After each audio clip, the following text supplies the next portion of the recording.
A very good morning students. Today we are going to discuss about alternating current. सबसे पहले हम types of current देख लेते हैं. कितने टाइप्स की करंट है हमारे पास. फर्स्ट टाइप है हमारी डीसी और सेकंड टाइप है हमारी एसी. डीसी को हम कहते हैं डायरेक्ट करंट और एसी को हम कहते हैं ऑल्टरनेटिंग करंट.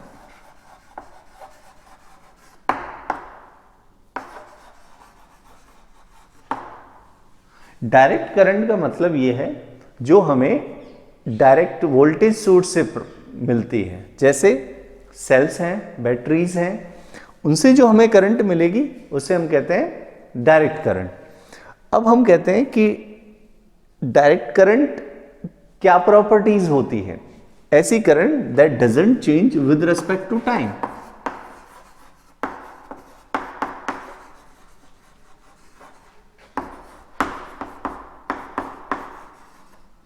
जो टाइम के साथ में चेंज नहीं होती. यदि हम इसका ग्राफ प्लॉट करेंगे तो हमारे पास इसका ग्राफ कुछ ऐसा आएगा. मान लीजिए ये वोल्टेज है, या फिर हम यहाँ पर आई करंट भी ले लेते हैं और ये हमारे पास टाइम है, तो हम कहेंगे टाइम के साथ में इसकी वोल्टेज क्या है, कांस्टेंट है. तो ये हमारे पास क्या हो गया, एक डीसी सोर्स हो गया. कैसा सोर्स हो गया, डीसी सोर्स हो गया. मतलब that doesn't change its direction और we can say that doesn't change with respect to time. इसकी वोल्टेज चेंज नहीं हो रही है. हमें एक छोटा सा सेल है, पेंसिल सेल है, उससे हमें जो वोल्टेज मिलती है 1.5 वोल्ट मिलती है, तो वो कंटिन्यूअसली मिलती रहेगी. ठीक है, तो ये हमारे पास वोल्टेज जो है वो कांस्टेंट है. तो these sources are called direct sources और we can say direct current sources. तो डायरेक्ट करंट सोर्सेज जो हैं, वोल्टेज सोर्सेज जो हैं, उनसे जो करंट मिलेगी यदि हम सर्किट में लगा दें. तो अभी तक तो हम यही पढ़ते आ रहे हैं. जो शुरुआत के चैप्टर्स में हमने इलेक्ट्रिक सर्किट्स में जो भी हमने सोर्सेज लगाए हैं वो कैसे लगाए हैं, डीसी सोर्सेज लगाए हैं और उनको स्टडी किया है. लेकिन इस चैप्टर में हम क्या करेंगे, हम उन्हीं कंपोनेंट्स पर, कैपेसिटर हो गया, रजिस्टर हो गया, इंडक्टर हो गया, पिछले चैप्टर्स में हमने इंडक्टर को भी देखा है, तो इन सभी को हम अप्लाई करना चाह रहे हैं. किस पर, हम एसी पर अप्लाई करना चाह रहे हैं कि एसी पर इनकी प्रॉपर्टीज किस तरीके से चेंज होती हैं. तो इस पूरे चैप्टर में हम यही पढ़ने वाले हैं कि यदि हम अल्टरनेटिंग करंट इस पर अप्लाई करें, तो पहले अल्टरनेटिंग करंट का मीनिंग समझ लेते हैं, तभी तो हम इसकी प्रॉपर्टीज पढ़ पाएंगे. तो डायरेक्ट करंट का मतलब ऐसा करंट जो टाइम के रेस्पेक्ट में अपनी डायरेक्शन चेंज नहीं करता हो, या और we can say that doesn't changes with respect to time. Clear. इसके बाद में हम यदि एसी की बात कर लूं मैं, तो मैं कहूंगा कि एसी के अंदर जो वेव होती है, जो वोल्टेज वेव होती है या जो करंट वेव होती है, that changes with respect to time. Changes का मतलब हमारे घरों में जो आती है वो कुछ इस तरीके की वेव होती है. और ऐसी वेव कौन से फंक्शन के लिए होती है, हमें पता है कि ऐसी वेव जो है ट्रिग्नोमेट्री में साइन वेव की तरह है. ठीक है, तो हम कहेंगे यहाँ वोल्टेज और वी कैन से आई करंट, और यहाँ टाइम के साथ में ये चेंज हो रही है और ये ऑसिलेट कर रही है. आप देखें ये मीन पोजीशन के अराउंड ऑसिलेट कर रही है. ये जीरो है हमारा, ये मैक्सिमम होगा, फिर मिनिमम होगा, फिर मैक्सिमम होगा, मिनिमम होगा, इस तरीके से चलती जाएगी. तो ये जो करंट है that is changing with respect to time continuously, that is called alternating current. The current which changes with respect to time, that is called alternating current. तो ये alternating current हो गई हमारे पास. किस तरीके से इसको जनरेट करेंगे ये दूसरा मेथड है जिसको हम पढ़ेंगे. लेकिन यहां पर ये क्लियर हो गया, direct current means that doesn't change with respect to time and the alternating current changes with respect to time. Clear. तो इस करंट को हम अप्लाई करना चाह रहे हैं किस पर, इस पर अप्लाई करना चाह रहे हैं. सोर्सेज बहुत सारे हमारे पास सोर्सेज हैं, जैसे हमारे पास इंडक्टर है, कैपेसिटर है, रजिस्टर है, इन पर अप्लाई करेंगे. तो फर्स्ट सबसे पहले हम स्टार्ट करते हैं AC on register. Simple case है. तो सबसे पहले हम पढ़ेंगे AC ऑन रेजिस्टर। मान लीजिए कोई रेजिस्टेंस है, उस रेजिस्टेंस पर हम अप्लाई कर रहे हैं AC। AC मतलब ऑल्टरनेटिंग करंट अप्लाई कर रहे हैं। प्रॉपर्टीज किस तरीके से चेंज होगी? सिंपली यहां देखिए, मैं डायग्राम बना देता हूं। सबसे पहले मैं एक AC सोर्स लगा देता हूं। AC सोर्स जो साइनोसॉइडल टाइप के होते हैं, तो मैंने इसी तरीके से लगा दिया है। और यहां पर एक रेजिस्टर लगा दिया है R, ये R लगा दिया। और इसको मैं कह देता हूं वोल्टेज सोर्स है, तो इसकी वोल्टेज को मैं लिख देता हूं V equals to VM sine omega T. ठीक है, ये सारी चीजें हमें पता होना चाहिए। ये क्या है, VM क्या है? VM जब हम कह रहे हैं कि इस तरीके से कोई वोल्टेज सोर्स है, तो ये जो मैक्सिमम वोल्टेज है, this is called maximum peak voltage. This is VM and this is minus VM। Okay, तो ये हमारी पीक वोल्टेज है। ठीक है, इसे हम क्या कहते हैं? Peak voltage. ठीक है, इसको हमें अप्लाई करना है। तो बार बार हमें ये समझ में आ जाना चाहिए कि पीक वोल्टेज क्या है। साइन ओमेगा टी, साइन का फंक्शन है, टी पर डिपेंड कर रहा है। ओमेगा जो है उसकी फ्रीक्वेंसी है, एंगुलर फ्रीक्वेंसी है। ठीक है, तो ये हमारे पास क्या है, एक लिखने का तरीका है वोल्टेज। लेकिन हमें इन सारी डेरिवेशन में क्या करना है, सारे कंसेप्ट्स में क्या समझना है, हमें एक चीज समझनी है। सबसे पहला, वोल्टेज आपको यही दी जाएगी। जब हम रेजिस्टर पर अप्लाई करेंगे तब भी यही होगा। जब हम इसको इंडक्टर पर अप्लाई करेंगे तब भी यही होगा वोल्टेज। और जब हम इसको कैपेसिटर पर अप्लाई करेंगे तब भी यही वोल्टेज लेनी है। तो वोल्टेज तो हमारे लिए सारी डेरिवेशंस के लिए फिक्स हो गया है। लेकिन हम करंट इसके लिए निकालेंगे। हमारा काम क्या रहेगा? पहला काम रहेगा वोल्टेज लिखना, सेकंड काम रहेगा हमारा करंट को फाइंड आउट करना कि वोल्टेज इतनी है तो करंट कितनी होगी, इस सर्किट के अंदर करंट कितनी होगी। ठीक है, क्या वो भी वेरी करेगी टाइम के रेस्पेक्ट में, या फिर वो कांस्टेंट हो जाएगी? हालांकि ऐसा नहीं होगा, क्योंकि जब वोल्टेज वेरी करेगी तो डेफिनेटली करंट भी कुछ इसी फॉर्म में आनी चाहिए। क्लियर? तो ये हमारे पास क्या आ गया, वोल्टेज हमने लिख दिया, हमारा मोटो है करंट फाइंड आउट। और एक काम और कर सकते हैं, इलेक्ट्रिकल सर्किट्स में जब भी हम डील करते हैं तो V और I जहां है वहां पर पावर जो है वो भी कैलकुलेट की जा सकती है। तो पावर जो इलेक्ट्रिकल सर्किट के लिए फॉर्मूला दिया जाता है, that is V into I, voltage into current. तो वो हम पावर भी निकाल लेंगे और पावर से कुछ चीजें निकालेंगे और कुछ डेफिनेशंस भी समझेंगे। तो फर्स्ट डेरिवेशन आपके लिए इंपॉर्टेंट इसलिए रहेगी क्योंकि इसके अंदर हम बेसिक रूल्स, बेसिक कुछ डेरिवेशंस, छोटे मोटे डेरिवेशंस कुछ ऐसे हैं जिनको हम डराइव करेंगे। लाइक VRMS वैल्यू क्या होती है, IRMS वैल्यू क्या होती है, किस तरीके से निकालते हैं इनको, ये सब हम देखने वाले हैं। तो स्टार्ट करते हैं हमारी डेरिवेशन। तो सबसे पहले हम यहाँ पर देख रहे हैं कि V जो है हमारे पास VM साइन ओमेगा टी है। अब हमें I निकालना है, तो हमें क्या करना पड़ेगा, किरचॉफ रूल फॉलो करना पड़ेगा। कौन सा rule? Kirchhoff voltage law, loop law है। एक लूप के अंदर यदि एक से स्टार्ट करते हुए इस तरीके से जाओगे तो हम इजीली, तो मैं यहां पर लिख सकता हूं V minus I current flow हो रही है सपोज करो इसके अंदर, that is IR is equals to 0। और V की वैल्यू मैं यहां पुट कर देता हूं, that is VM sine omega T minus IR is equals to 0। या I तो हमें मिल गया, बहुत इजीली मिल गया। तो हमारे पास आ गया बेटा IR is equals to VM sine omega T.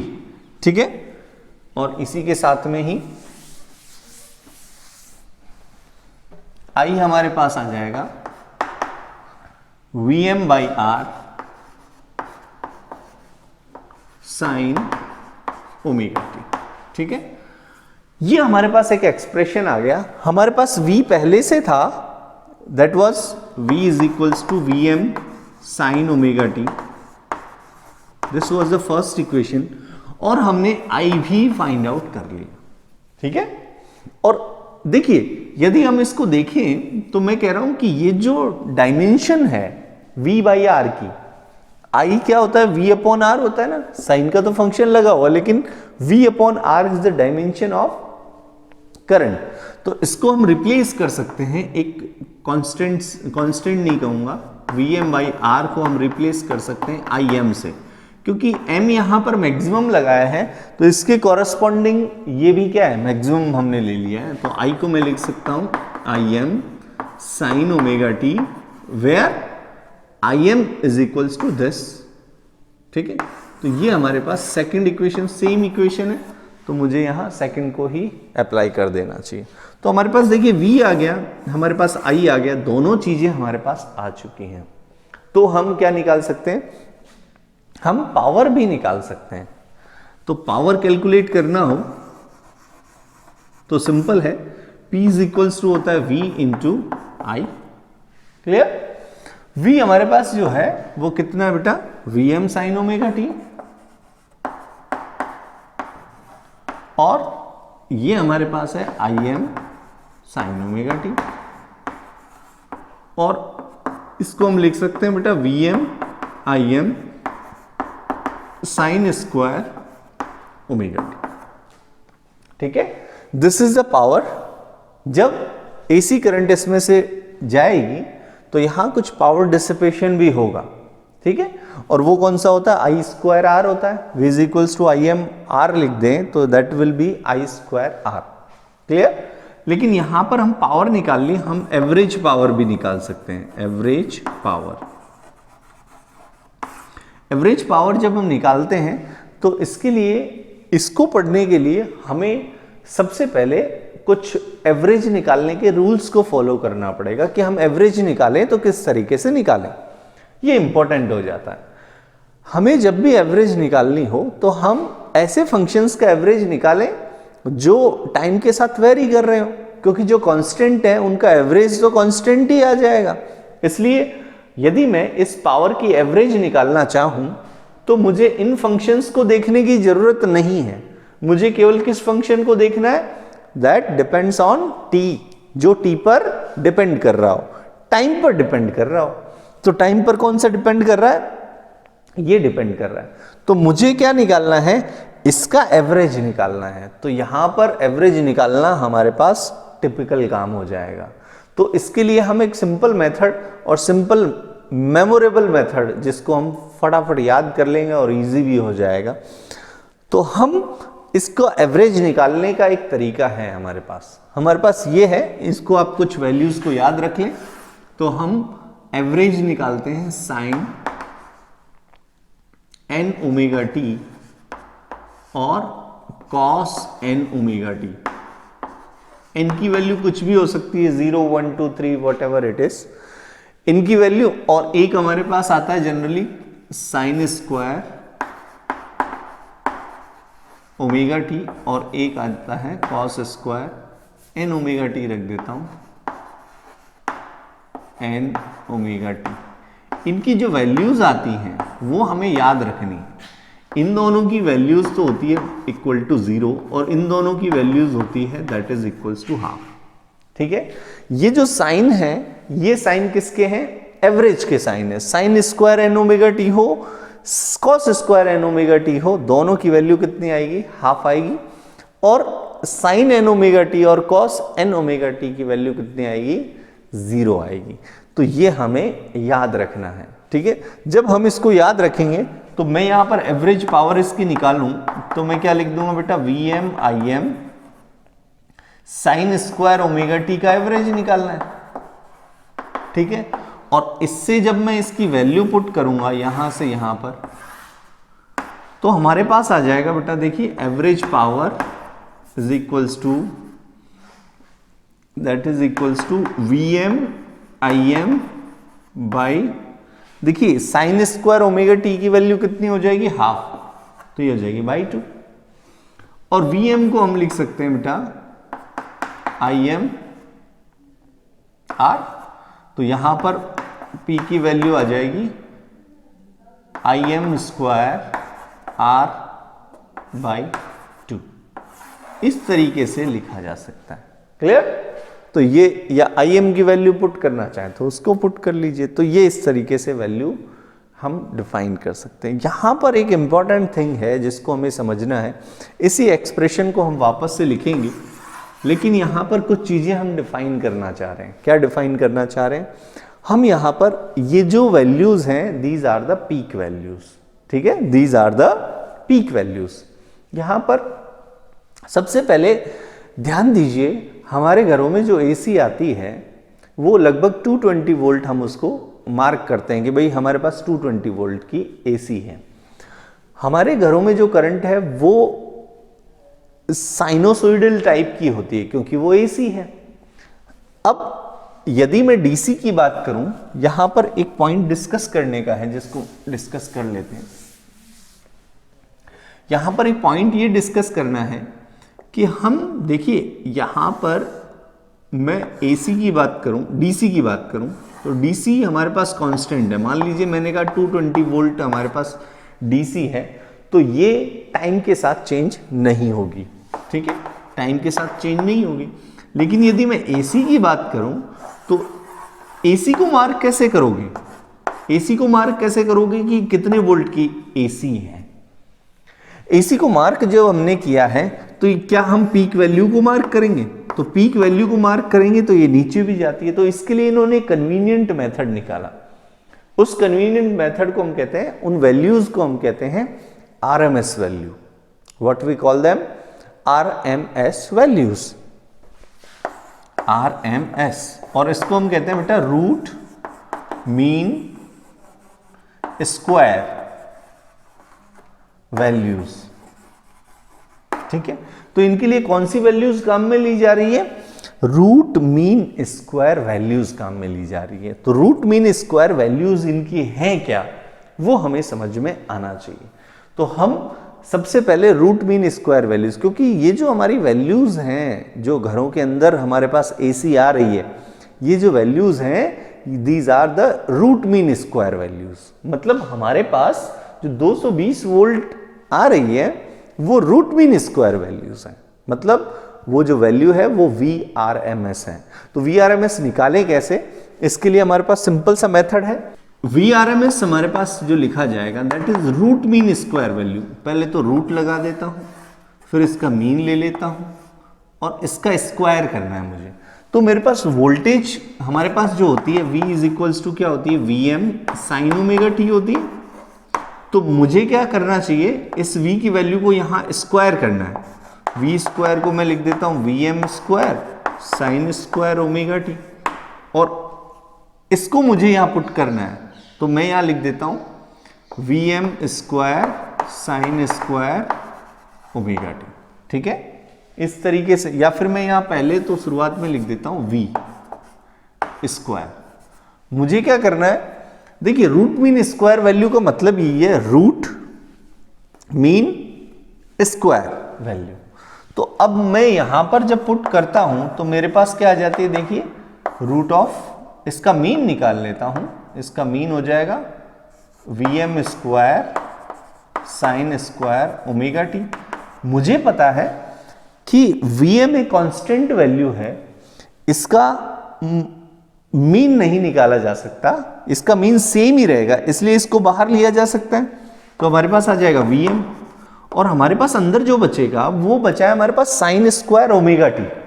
और साइन स्क्वायर ओमेगा t का मीन जब हम लेते हैं तो वो हमारे पास आ जाता है बेटा हाफ। तो मैं यहां रूट हाफ वैल्यू यहां पर लगा देता हूं, तो इसको मैं लिख सकता हूं VM बाई रूट 2। तो VRMS जो हमारे पास आया है वो कितना है बेटा? VM by root 2।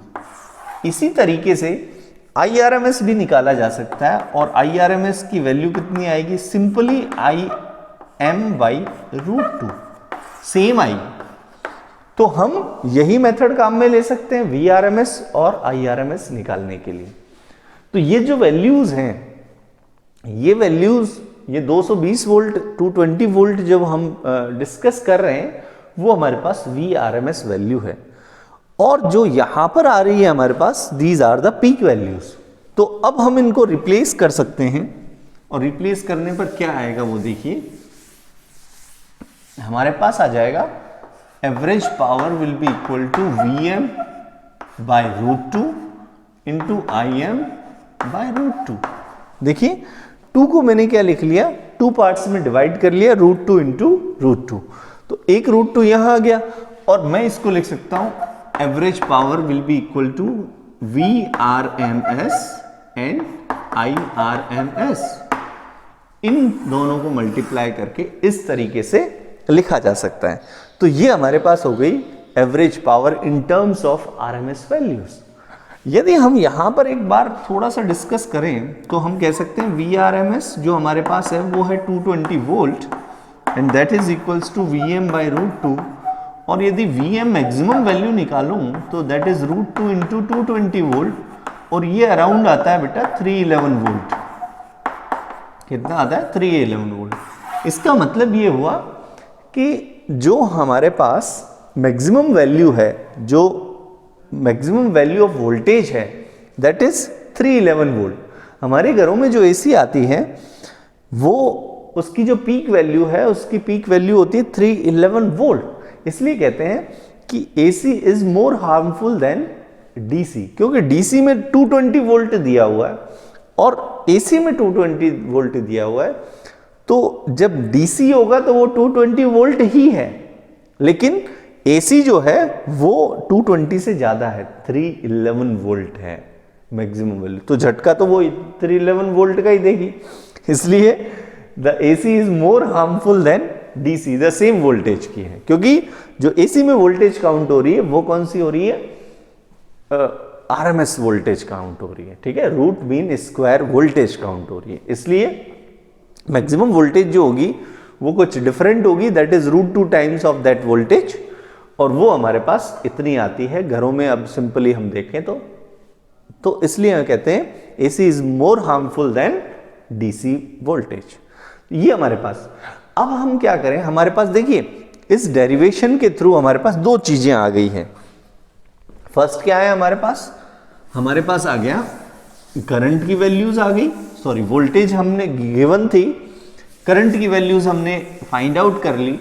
तो अब हम यहां पर कुछ डायग्राम्स बनाते हैं, ठीक है, जिनको कहते हैं हम, दो तरीके के डायग्राम्स हम यहां पर बनाते हैं। एक तो साइनोसॉइडल डायग्राम, जिसके अंदर हम पहले मैं V लिख देता हूं, that is VM sine omega T, और I को मैं लिख देता हूं IM साइन ओमेगा टी।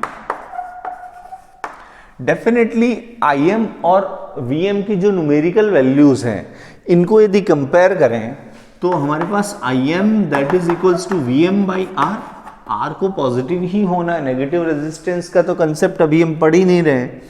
तो हम कह रहे हैं कि IM जो है वो डेफिनेटली न्यूमेरिकली इससे तो कुछ कम ही होगा, R की वैल्यू 2 ओम 3 ओम जो भी है तो उससे कुछ कम होना है। इसलिए जो हम डायग्राम बनाने वाले हैं उसमें इन चीज़ों का हमें ध्यान रखना है। जैसे मैं यहाँ वोल्टेज बना देता हूँ, इस तरीके से मैंने वोल्टेज बना दिया। इसी के अंदर यदि मैं करंट को भी यहाँ पर शो करना चाहूँ तो देखिए जहां पर t 0 हो रहा है, ओमेगा t की वैल्यू जहां पर 0 हो रही है Vm में, तो यहां पर भी ओमेगा t है और दोनों साइन वेव है। साइन वेव हमेशा 0 से स्टार्ट होती हैं, तो हम यहां पर ओमेगा t को 0 लेंगे तो यहां पर भी 0, मतलब सेम पीक्स आएगी लाइक दिस, लेकिन वैल्यूज थोड़ी कम रहेगी। जैसे ये हमारे पास क्या है, ये हमारे पास है Vm, तो ये हमारे पास क्या है IM, ठीक है। न्यूमेरिकली इसकी वैल्यू क्या है, थोड़ी कम है, ठीक है। तो हम इस तरीके से इन डायग्राम्स को शो कर सकते हैं। ये हमारे पास आ जाएगा, देखिए यहां पर दैट इज -IM और यहां पर आ जाएगा बेटा -VM, this is omega T. तो ये हमारा साइनोसॉइडल डायग्राम हो गया। इसी के साथ में अब हम एक रोटेटिंग वेक्टर्स और या फिर इनको हम कहते हैं फेजर्स, रोटेटिंग वेक्टर्स या फेजर्स डायग्राम हम बनाना चाह रहे हैं इनके लिए। तो किस तरीके से बनाए जाते हैं वो हम समझ लें। डेफिनेटली यहां पर एक वेक्टर टर्म है, तो ये जो डायग्राम बनेंगे ये कैसे बनेंगे, वेक्टर के फॉर्म में बनेंगे। हालांकि बहुत ईजी है। हमें क्या करना है, हमें सबसे पहले वोल्टेज को शो करना है। तो वोल्टेज हमारे पास ये है तो मैंने वोल्टेज को शो कर लिया इस तरीके से। और इसका जो एंगल है वो कितना है, ओमेगा टी है, तो मैंने ओमेगा टी शो कर लिया। इसी के साथ में इसका भी एंगल, क्योंकि ये फेज पर डिपेंड कर रहा है, फेजर्स हैं, फेज पर डिपेंड कर रहा है, तो ये हमें ध्यान रखना है। ये जो लेंथ है ये किसको शो कर रही है, Vm को शो कर रही है। Vm किस तरीके से चेंज हो रहा है, तो Vm की वैल्यू जो है ज़्यादा है, और मैग्नीट्यूड में यदि देखें तो हम कहेंगे Im की वैल्यू कम है, लेकिन दोनों का फेज सेम है, इसलिए मुझे इसको यहाँ पर शो कर देना चाहिए। ये तो हमारे पास है Vm, और ये हमारे पास है Im को शो करेगा, ठीक है। तो इसकी भी फेज कितनी है, ओमेगा टी है, इसलिए यहां पर हमने इसको शो कर दिया। तो दीज आर कॉल्ड फेजर्स, ये फेजर्स हो गए। इस तरीके से हम फेजर डायग्राम बना सकते हैं। तो हमारा काम क्या रहेगा, सबसे पहले हमने रेजिस्टर के लिए अप्लाई किया, तो सबसे पहले हमारा काम है कि वोल्टेज को हम देख लें, वोल्टेज कितनी है। दूसरा, उसके थ्रू हम किरचॉफ लॉ अप्लाई कर दें। थर्ड काम हमें क्या करना है, हमें करंट को फाइंड आउट करना है। तो अल्टीमेटली हमारा किरचॉफ वोल्टेज लॉ अप्लाई करके हमें क्या निकालना है, करंट निकालना है कि करंट कितना है उस सर्किट के अंदर। और सेकेंडली हम इसके बाद हम क्या करेंगे, इसके बाद में हम पावर निकालेंगे, और उसके बाद में हम क्या करेंगे, एवरेज पावर जरूर निकालें। और दो तरीके के डायग्राम हमें बनाने हैं, एक तो साइनोसॉइडल डायग्राम बनाने, और जो नेक्स्ट होगा वो हमारे पास फेजर्स होंगे, फेजर डायग्राम, ये हमें बनाने हैं। तो कोई भी डेरिवेशन हम करें तो इन चीजों को हमें ध्यान है। हमने सबसे पहले वोल्टेज लिखी, वोल्टेज वो कांस्टेंट, वोल्टेज जो हमने लिखी that was Vm sin omega T. KVL लगाया, क्यों लगाया, क्योंकि हमें करंट निकालना है, तो हम इसको निकालने के लिए हमें वोल्टेज ड्रॉप चाहिए जब भी हम निकालेंगे, तो इसके लिए हम अभी डिस्कस करेंगे। करंट हमारे पास आ जाएगी, पावर निकाल लेंगे। पावर के लिए सिंपल सा formula P is equals to V into I. V और I निकाल लेंगे जब हम इससे, वोल्टेज हमारे पास है, ये आ जाएगा, दोनों को मल्टीप्लाई कर देंगे, एवरेज पावर निकालेंगे, और जो ये चार फॉर्मूले हमने लिखे थे उनको यूज कर लेंगे। साइनोसॉइडल डायग्राम बनाएंगे, इस तरीके के डायग्राम बनेंगे कि कौन सी वेव आगे चल रही है, कौन सी वेव पीछे चल रही है, या सेम फेज में चल रहे हैं, और फेजर्स डायग्राम बनाएंगे। ये सारी चीजें हमें बनानी है। हालांकि ये काम हम यहां पर भी कर सकते हैं, कहां पर, वोल्टेज और करंट निकालने के जस्ट बाद हम ये वाला काम कर लेंगे, ये दोनों डायग्राम यहां प्लॉट कर लेंगे। तो ये हमें कंटिन्यूअसली दो डेरिवेशन और हैं, उनमें भी करना है। फिर उन सबको मिला के हम LCR सर्किट्स के बारे में डिस्कस करेंगे। तो सबसे पहला काम हमारा एक डेरिवेशन कंप्लीट हो गई, जिसमें हमने रेजिस्टर पर अप्लाई किया। तो एक छोटा सा डिस्कशन कर लेते हैं।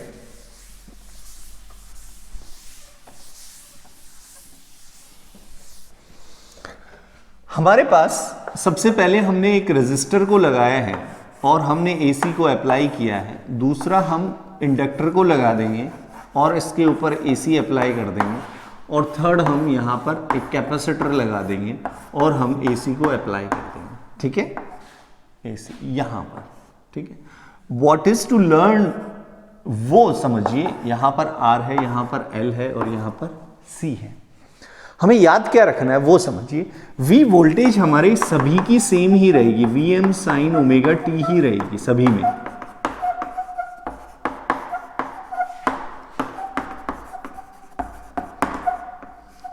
ठीक है। ये तो हमारे पास इतना ही रहेगा, लेकिन हमें सबसे पहले ये देखना है कि जब हम करंट निकालेंगे तो करंट निकालने के लिए हमें अप्लाई करना पड़ेगा किरचॉफ लॉ। और जब किरचॉफ लॉ अप्लाई करोगे तो हमें यहां पर वोल्टेज ड्रॉप चाहिए, क्योंकि किरचॉफ वोल्टेज लूप लॉ लगाओगे, लूप लॉ जैसे ही लगाओगे तो यहां पर ड्रॉप चाहिए, हमें यहां पर भी ड्रॉप चाहिए, यहां पर भी ड्रॉप चाहिए। तो ड्रॉप कितना होता है ये हमें थोड़ा याद रखना है। सिंपली इसके लिए कोई ऐसा फॉर्मूला जिसके अंदर ड्रॉप आता हो तो सिंपली हम कह देते हैं V is equals to I R. तो हम simply V minus I R is equals to 0 करके हम इससे क्या निकाल लेंगे, I निकाल लेंगे। अब इजीली V की जगह ये पुट कर देंगे। यहां पर जो ड्रॉप होता है वो याद कीजिए, जब भी इंडक्टर होता है तो उसके एंड्स पर एक ईएमएफ जनरेट होता है, उस ईएमएफ की वैल्यू हम दे सकते हैं, और वही तो वोल्टेज है हमारा, वो क्या होता है LdI/dt। तो इजीली हम इसको दे सकते हैं। तो हमारे पास आ जाएगा किरचॉफ लॉ जब लगाएंगे तो V minus LdI/dt will be equal to 0। इसके लिए ये काम में ले लेंगे और इसको सॉल्व करेंगे, हमारे पास क्या मिल जाएगा, करंट मिल जाएगा। इसके लिए कोई फॉर्मूला देखें तो हमारे पास एक सिंपल सा फॉर्मूला होता है Q is equals to CV, that is Q/C। तो हम क्या करें बेटा, इसके लिए भी यही अप्लाई कर दें, V minus Q/C is equals to 0। इसको यूज करके हम क्या निकाल लेंगे, करंट निकाल लेंगे। वोल्टेज तीनों के लिए सेम है, करंट डिफरेंट आएगी, और वो क्या आएगी उसको हम नेक्स्ट वीडियो में देखेंगे। बट इससे पहले हमें ये चीजें याद रखनी है, ये रिलेशन हमें पता होना चाहिए, ये रिलेशन हमें पता होना चाहिए। यदि आपको याद है तो आप इन डेरिवेशन को बहुत इजीली कर पाएंगे। इनको हम प्रीवियसली डिस्कस कर चुके हैं, ये कैपेसिटर वाले चैप्टर में, ये इंडक्टर वाले चैप्टर में, जहां पर हमने सेल्फ इंडक्टेंस और म्यूचुअल इंडक्टेंस के बारे में बात की थी, वही हमें यहां पर लिखा है। ठीक है, तो इस तरीके से हम क्या फाइंड आउट कर सकते हैं, हम वोल्टेज से करंट फाइंड आउट कर सकते हैं, और हमारा आधे से ज़्यादा काम हो जाता है। जब हम करंट निकाल लें फिर हम फेजर डायग्राम बना सकते हैं, हम साइनोसॉइडल डायग्राम बना सकते हैं, और उसके साथ ही हम पावर भी निकाल सकते हैं और उनको कंक्लूड कर सकते हैं। तो ये हमारा आज का वीडियो, जिसके अंदर हमने केवल एक एप्लीकेशन देखी है, that is AC on resistor. कल की डेरिवेशन में हम देखेंगे कि L पर जब अप्लाई करें तो क्या हो, उससे अगली वीडियो में हम देखेंगे कि C पर अप्लाई करें तो क्या हो, फिर हम LCR इन तीनों पर अप्लाई करना सीखेंगे। तो आज के लिए इतना ही।